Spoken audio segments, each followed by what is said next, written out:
With all that he's achieved so far, it's safe to say he is a global superstar. And guess what? He is right here in the studio with us today. Sami, we're so thrilled you can join us this morning. I know you have a busy day. You're going straight from here to rehearsals until about 8 o'clock tonight. So very honoured you can join us. So incredible shows coming up this weekend. What can audiences expect? We have a lot in store. Cultures, beautiful. See, for me, I'm interested in the unity underlying those beautiful cultures, you know, the art behind those cultures. And that's what I think, a taste of that, a taste of the beautiful artistic expressions that have come out through these age-old, centuries-old, millennia-old cultures. And I'm a lover of cultures. Now, this is your first performance since COVID, is that true? Because I know you did a couple of online concerts, obviously, in the last couple of years. What does it feel like to be back in action and to actually get to celebrate in person? It's very exciting. I should mention I'm a bit media shy. I usually dodge TV interviews. Well, we're so honored that you're actually here with us. Thank you so much. And yeah, you're I'm honored as well. Thank you, and I'm really. It's amazing what you guys are doing. You know, and I was watching the channel the other day, and I was thinking, wow, this is so smooth. You know, the ad libs, and because I know it's really difficult. There's a lot of last-minute things happening. We're supposed to be flattering you. I don't think you're having a superstar in the studio flattering us.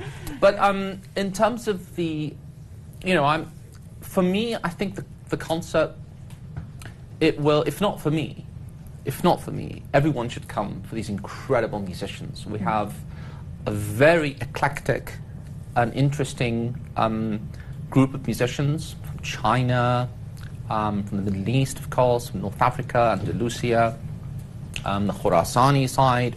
I mean, I'm performing, for example, the second piece that we're performing, called The Journey. I'm performing on the Robab, which is, you know, you have this name in different countries in the Middle East, but with the context that I'm referring to, within this context, is actually an Afghanistani instrument. It's a national instrument of Afghanistan. And when you think Afghanistan, you don't think Robab, you don't think music, but this country has a profound, you know, profoundly strong heritage when it comes to music and history. So very excited for the content. And remember, this is new. I don't know if people know, but this is new content. Yeah, you're premiering new music. This is brand new content. I know people are flying in to come to see you. Yeah, I'm really honored, really flattered, and really excited to see everyone. And that's what I think is so interesting about your performances. We showed a little bit footage earlier. I mean, it's a theatrical, incredible experience. Your incredible voice, the poetry of the lyrics, but it's the music, the lights, the incredible musicians as well. You know, how does it all come together? What inspires you when creating something like this? I think it begins first and foremost with an amazing team. Don't be modest. No, I'm serious. We're working, for example, with AIM, the production team, creating this.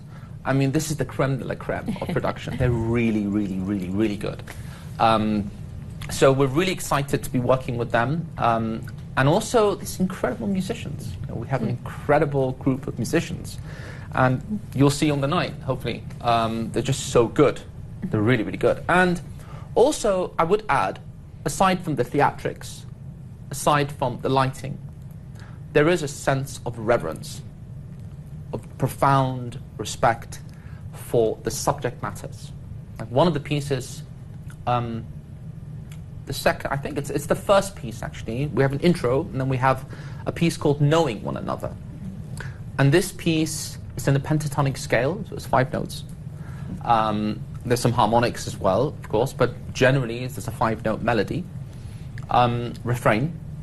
And it's inspired by a passage from the Holy Quran, scripture, which talks about, I'm translating it, we made you from, O mankind, we made you from a single male and a female, and we made you into nations and tribes so that you may come to know one another. So it's a very, and knowing, we can say knowing and appreciating one another. I think it's really important that in this era of ours, globalized world of ours, modern world, we go beyond just, you know, talking at each other, but actually knowing one another. And this piece, and appreciating one another. And this piece is a brand new piece inspired from that passage. So this sense of reverence for the sacred, for the art, for the music, and of course the poets we're talking about. I mean, the maqamat, that these scales, they're drawn from somewhere very profound, much more profound than a kind of ethnomusicologist perspective to say, oh, well, the Byzantines brought this, and the Persians brought that, and the Turks. It's not that way, actually. I mean, if you want to know a civilization, if you truly want to know a tradition, listen to the music. Because it's so powerful. Yeah. You have this amazing ability to storytell, but also your music is so meditative and calming, and it's incredible to have that effect on people. But when you are composing new music, what is it that you start with? Is it the message that you want to convey? Is it the lyrics? Is it something, a moment, or a feeling that inspires you, or is it the effect that you want to have on people? I think it's I have a profound respect and love, and I'm acutely aware of it since I was a kid, for that which is greater, that which is higher, and it's referred to by different names in different traditions. But for me, it's there, it's ever present, and it comes through the music. So when I compose a piece of music, first and foremost, the reverence is there, the respect. It's not an authoritarian kind of respect. It's just this profound, it's there. It's very difficult to define. It's well put into words. But throughout history, you've had different cultures and different traditions show reverence to the sacred through art. In Christianity, you have Gregorian chants, right? Beautiful Gregorian chant music, and the music of Bach, for example. It's a very Christian sound, right? It is. And similarly with the Buddhist chants and different types of reverence, there's so many different cultures. And I suppose when you come to this performance, you get a taste of that, just a taste of. And that's my hope, that people come and they come out feeling a sense of reverence, for the sacred and for the cultures, because all cultures around the world have that, there's that expression and that kind of reverence and respect for the divine, or whatever, they call the divine. But it's the same thing. The intention's the same.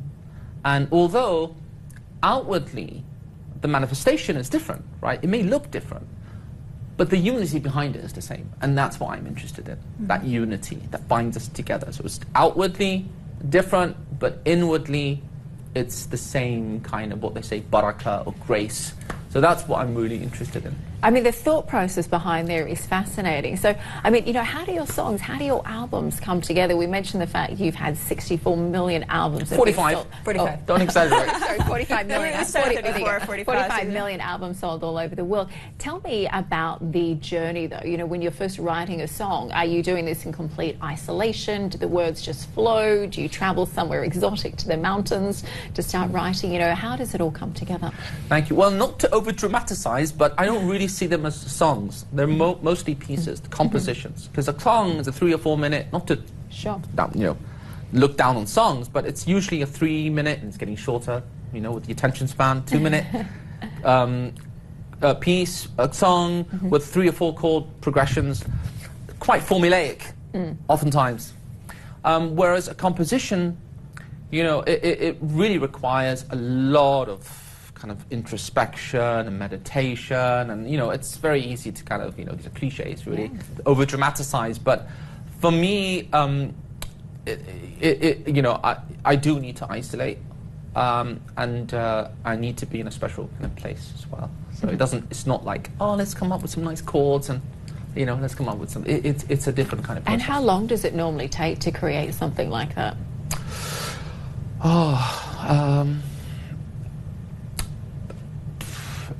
It isn't like some of the big producers, they go into a studio, right? And within 24 hours, they won't leave the studio until this thing is finished, right? 24 hours.